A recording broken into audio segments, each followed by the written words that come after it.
kemudian di sana, iya, selesai gantian, antum yang tekan, saya di situ sebelah kiri, kemudian saya cium di sini. Paham di sini? Bismillahirrahmanirrahim. Ya, ini itu subhanallah ya, ini perkataan yang hendaknya kita hati-hati. Isi hidup kita itu dengan ketaatan kepada Allah Subhanahu wa taala, karena biasanya innamal a'malu bil khawatim. Amalan itu tergantung dari ujungnya, akhirnya. Ya, makanya dalam hadis yang lain disebutkan wa inna rajula la ya'malu bi amali ahli jannah. Seorang laki-laki yang beramal dengan amalan ahli surga sehingga jaraknya dengan surga itu tinggal sejengkal saja. Kemudian dia didahului oleh takdir Allah, kemudian dia beramal dengan amalan ahli neraka, kemudian dia masuk ke dalam neraka. Wa inna rajula la ya'malu bi amali ahli nar. Ada seorang laki-laki yang beramal dengan amalannya penduduk neraka. Hatta ma yakunu bainahu wa bainaha illa dhira. Sehingga jarak dia dengan neraka itu tinggal sejengkal. Wa yasbiqu alaihi kitab. Kemudian dia didahului oleh takdir Allah, maka dia beramal dengan amalan ahli syurga, wa yadkhuluha. Kemudian dia masuk ke dalam syurga. Ini peringatan yang besar. Orang kalau sudah rajin sholat itu jangan sombong. Tahu surga, apalagi sudah jadi imam di depan, ya. Itu tidak ada jaminan seperti itu. Maka orang itu hendaknya al-khauf wa roja'nya itu selalu diseimbangkan. Sebagaimana kata Ibnu Qayyim al-Jauziyah, khauf rasa takut, takut tidak diterima amalan-amalan, wa roja' harapan yang besar agar diterima amalan, itu selalu diseimbangkan seperti sayap burung, ya. Sekarang setelah meninggal, sebelum dimandikan, yang pertama dipejamkan matanya. Jadi kalau dia terbuka, dikasihnya begini. Kalau dia tertutup, ya tidak perlu dipejamkan, kan sudah tertutup. Ya.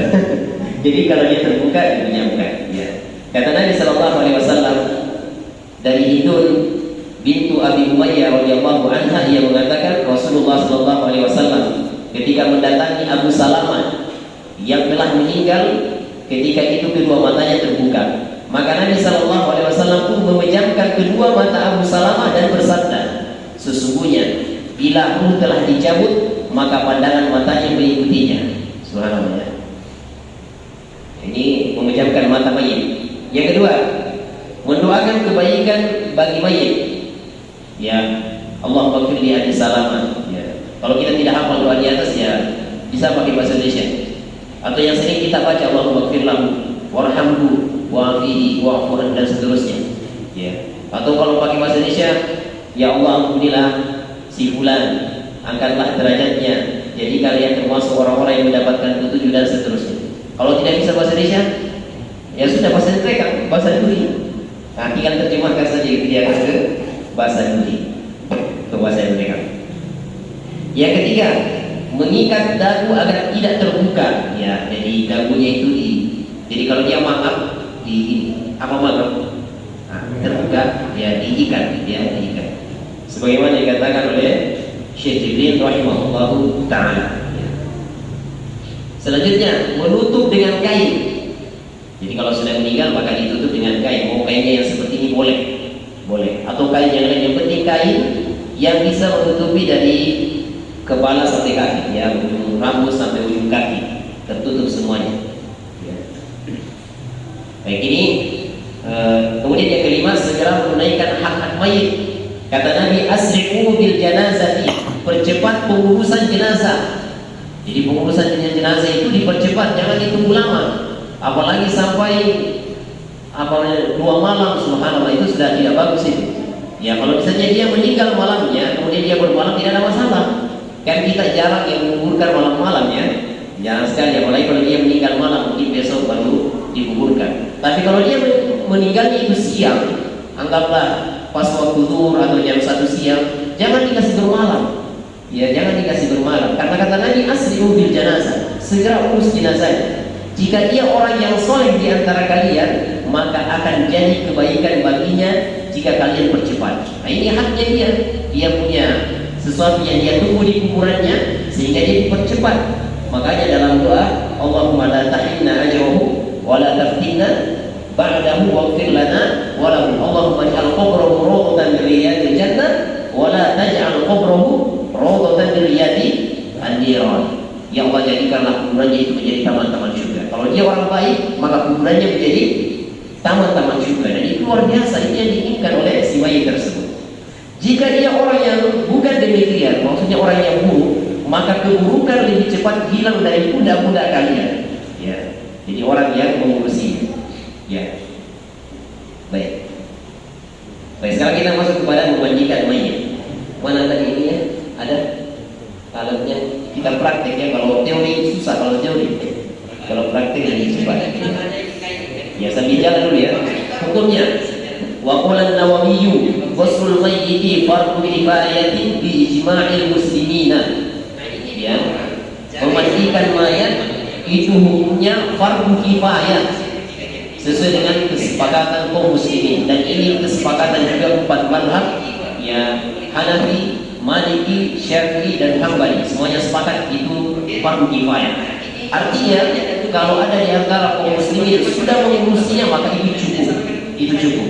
Tapi kalau tidak ada, langsung kuburi, amal samanya. Ya, masa. Sebagaimana azan hukumnya fardhu kifayah. Kalau tidak ada yang azan, ini berdosa semuanya. Berdosa semua. Hanya perlu ditunjuk azan 1, muadzin 1, muadzin 2, kalau perlu muadzin 3. Kalau imam kan banyak yang sini.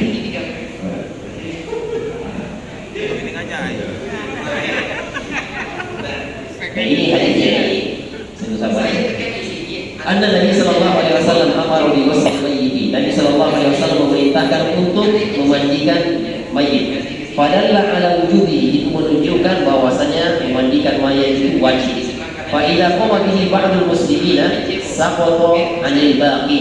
Kalau sebagian kaum muslimin sudah melakukan itu, maka yang lain terbebaskan. Lil husuli al-maqsudi maksudi. Ya, karena tujuannya itu sudah tercapai. Sebagaimana yang dikatakan oleh Imam As-Sun'ani dalam kitab Subulus Salam.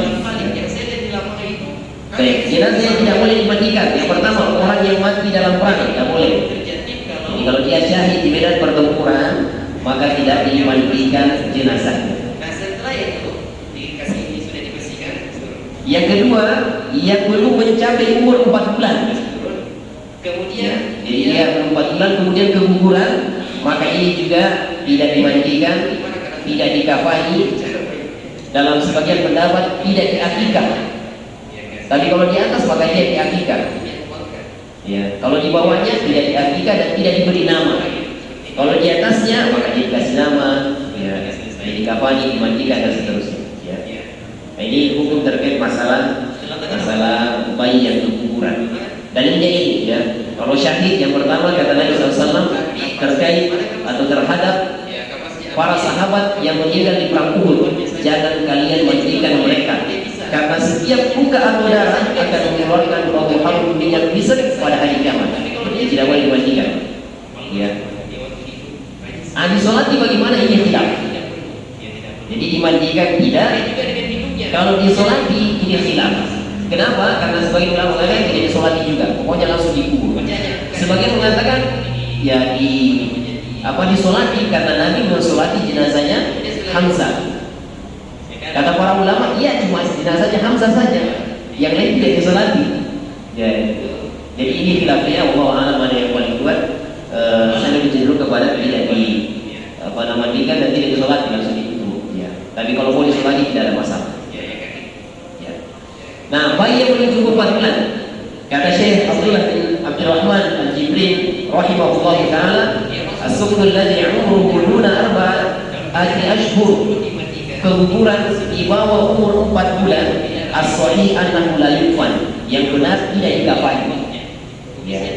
Wa inna ma yulafu wa yudfanu fi makanin zahirin, akan tetapi dia cukup ditutup, ditipat, itu maksudnya wa yudfan, dikubur di tempat yang bersih, walaysa lahu hukmul insani, dan dia tidak memiliki hukum seperti manusia yang biasanya, yang dimandikan, dikafani, disolati dan digunakan seterusnya. Fa idza tammat lahu 4 ashhur, kalau cukup 4 bulan, fa innahu yu'amilu kal hayy, maka dia diurus seperti orang yang hidup, yang hidup. Fa yughsalu, maka dia dimandikan, wa yughfalu, maka dia dikafani, wa yusalla alaihi, dan dia disolati. Jadi ukurannya itu ya 4 bulan. Kenapa harus 4 bulan? Ya sudah dihidupkan. Oh, ada rohnya itu, demoron. Makanya orang yang aborsi itu jangan sampai posisinya jangan dihukum berbicara. Jangan sampai kalau sudah 120 hari umurnya itu tidak boleh diaborsi. Baik. Yang memandikan Nabi Sallallahu Alaihi Wasallam ada Abu Thalib, ada Abbas, ada Al-Fadl bin Al-Abbas. Berarti dia saudaranya Ali. Ya. Berarti 1, 2, 3, 4 ada Soleh, pembantunya Nabi Sallallahu Alaihi Wasallam. Di sini ada 4 yang memandikan. Jadi saya tidak terbuka juga berapa batasannya. Ini secukupnya, tapi jangan juga rombongan. Misalnya sampai 10 itu banyak sekali. 5 itu cukup. 5 itu sudah cukup. Sudah jangan banyak sekali. Ya. Itu jangan dikeringkan air. Cukup dikeringkan saja. Ya, alat untuk memandikan sekarang. Ini semua saya rangkum ini. Kemudian setelah itu selesai. Dirangkumannya. Ada yang mau dipraktekkan?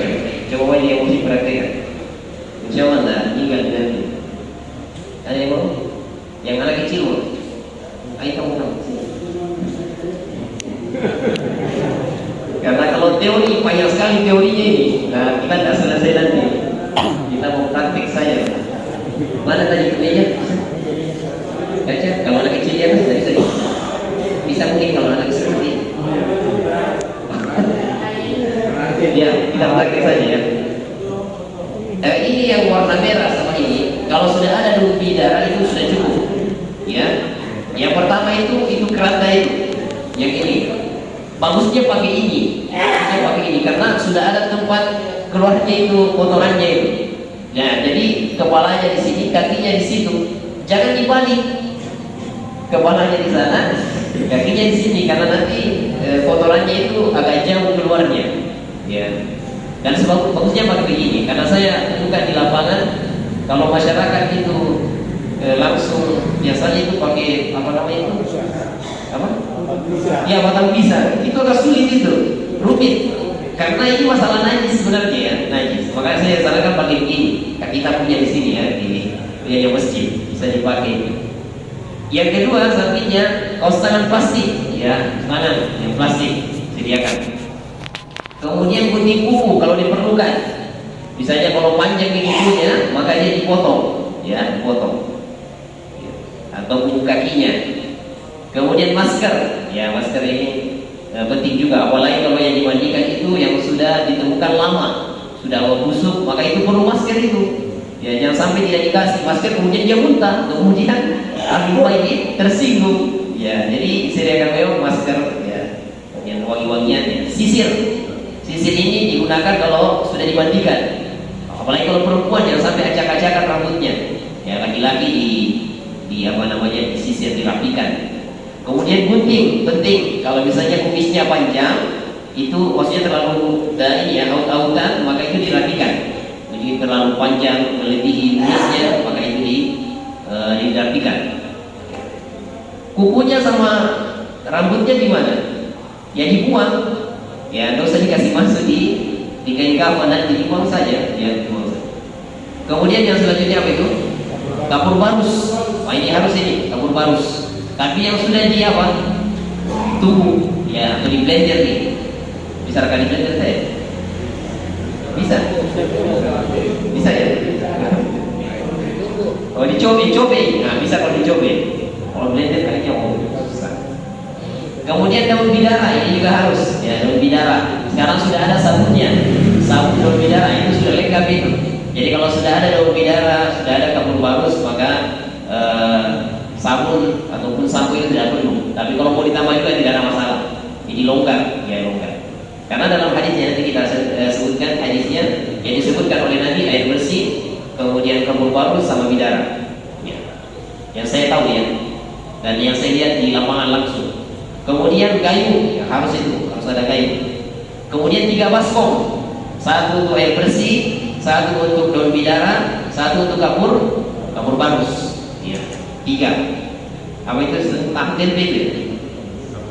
Kapas, ya, kapas. Kapas ini kalau nanti di apa namanya kasih wudu itu tidak boleh kasih masuk air di mulutnya. Nah, ini banyak yang keliru, biasanya itu dikasih masuk air, tidak boleh, jangan. Karena ini yang pernah terjadi ya, pas dia sudah dibungkus, kemudian digotong menuju kuburannya, itu kan goyang, kemudian keluar air dari mulutnya dan itu bau sekali. Jadi pas diwudui jangan dikasih masuk air di mulutnya, di hidungnya atau di telinganya, karena itu nanti keluar ketika dia digotong. Maka cukup diambil apa tadi? Kapas, kemudian diusap-usap saja. Ya. Kemudian kain penutup harus kain penutup yang tebal, yang lebar, yang panjang, itu harus itu. Karena ini untuk menutup auratnya nanti. Ya. Jangan yang tipis, yang kena air langsung kelihatan auratnya karena begitu ya. Ya, warna putih.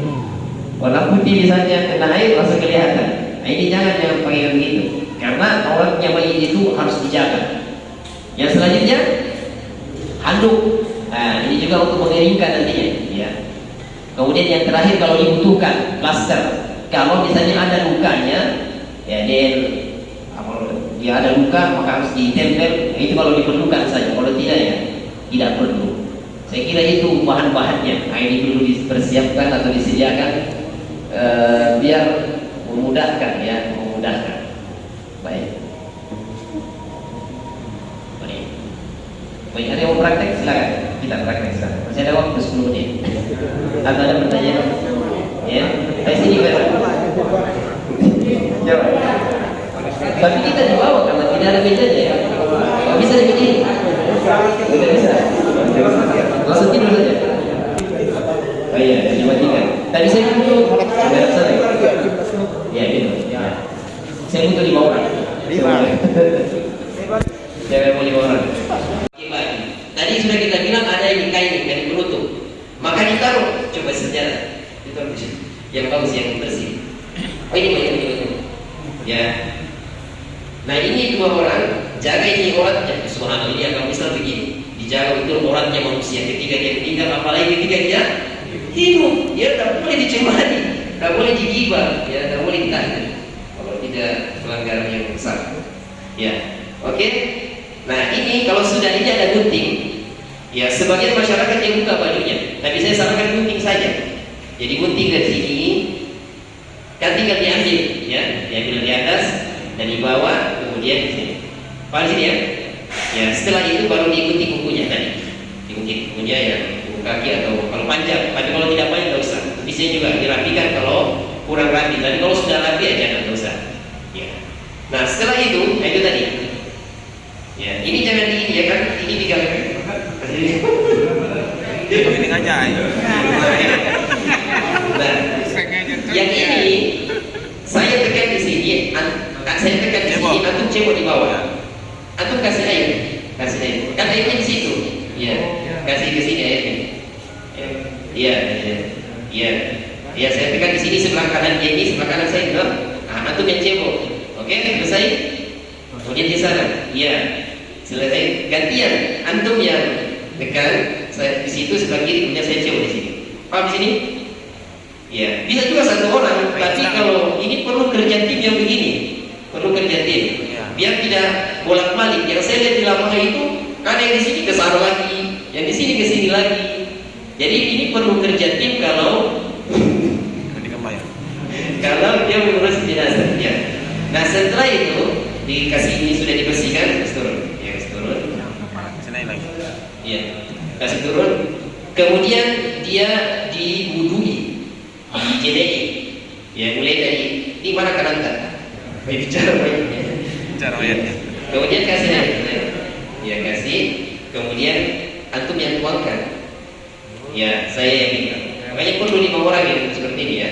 Tuangkan 1, 2, 3 selesai. Kemudian antum kasih lagi. Ya 1, 2, 3. Setelah tangan apa? Setelah tangan? Mulut. Ya mulut. Tapi mana kapasnya? Ya kapasnya ambil. Kemudian cukup di luarnya saja. Giginya juga boleh kalau dia bisa, giginya. Dan bisa juga disikat kalau perlu, tapi jangan pakai odol, disikat saja. Tapi kalau dia sudah lihat, sudah malu nih karena dia waktu hidup rajin sikat gigi, ya maka tidak perlu. ya tidak perlu. Ya, demikian juga dengan hidungnya dikasih kapas, kasih begini. Baik, setelah itu wajahnya, mukanya, ya, di apa namanya, di 3 kali, 1, 2, 3. Kemudian setelah itu yang kanan, ya, 1, 2, 3, kasih ya di situ, 1, 2, 3. Setelah itu kepala, ya, kepala, ya, orang yang sebelah, kemudian di ini, ya. Setelah itu, ya, yang kaki, ya, tadi telinga sudah sama kepala, ya. Baik, itu selesai dalam mewudukan. Setelah itu dia masuk kepada ini, daun bidara. Daun bidara ini sebelum dimandikan dikeramas dulu ini, pakai daun bidara, airnya maksudnya, ya, airnya keramas. Kemudian juga jenggotnya, kumisnya tidak, karena dalam hadis disebutkan jenggot sama kepala, ya, itu dikeramas dulu. Ya, setelah itu baru disiram dengan kalau dia pakai daun bidara bisa, atau sapu bisa. Ya, mulai dari sini dulu. Ini kan kanan. Antum kasih saya, kasih. Ya, 1. Ya. Antum gosok di belakang bawahnya. Tapi saya kasih masuk ini, bukan disiram dari atas sini, ya. Kan ini kain, saya siram begini, antum gosok. Iya, iya. Baik. Kemudian ini sudah 1 kali, ya. Kemudian dibalik, balik ke sana. Belakangnya. Baik. Ya, kasih. Kemudian antum gosok, ya, antum gosok. Ya, antum gosok, saya siram. Ya. Kemudian gantian. Ya, yang kirinya lagi, yang kirinya. Sampai di bawah, yang pokoknya basah sebelah ininya semuanya, kanannya. Karena kirinya saya kasih air, antum gosok. Ya, ya, antum. Ya, 3 kali atau 5 kali. Dia kecilkan saja, ya. Setelah itu, kemudian dia. Itu sangat mayat, kan? Ya, 1, 2, 3. Ya, sudah. Ya, ini air. Ya, kemudian bidara, selanjutnya bidara sama juga. Ya, gosok-gosok. Selanjutnya yang terakhir baru kapur, apa itu? Ya, kapur barus. Ya, kapur barus. Tapi setelah kapur barus, sama tadi, ya, sama tadi caranya. Setelah kapur barus itu jangan dibilas lagi dengan air. Cukup dikeringkan saja. Paham di sini? Ya, cukup dikeringkan saja. Kemudian setelah itu selesai. Ya, selesai. Oke. Silakan lagi.